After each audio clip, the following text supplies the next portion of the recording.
In this video, I'm going to talk about why you should set your LimaCharlie instance up with a master root account and begin to talk about managing access.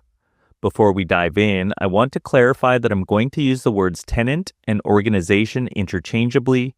Essentially, these are different instances inside of the environment. As an MSSP or other security service provider, you would have a separate organization or tenant for each one of your customers.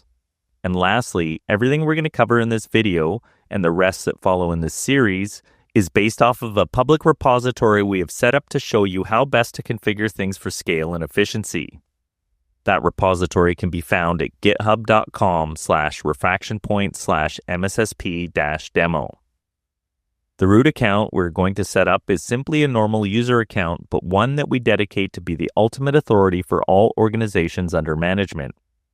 The root account will have owner access, which is the highest level of privilege as it serves for delegating permissions to all tenants. So make sure to safeguard access and avoid logging in with it unless you're performing some high-level management task. Having this root account be the creator of all organizations simplifies the management of API keys. Instead of using per organization API keys, you can use this account to create user-level API keys that inherently have access across all organizations. For example, if your domain is supercorp.com, you will want to create an account with a handle something like LimaCharlie-root@supercorp.com. Name it whatever you want, but try and make it special.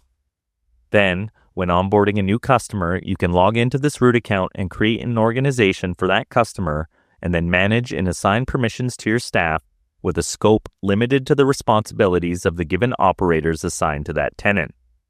The SecOps Cloud platform supports advanced role-based access controls, which we will cover in more detail in another video, but note that you can use group permissions when assigning operators to a given organization.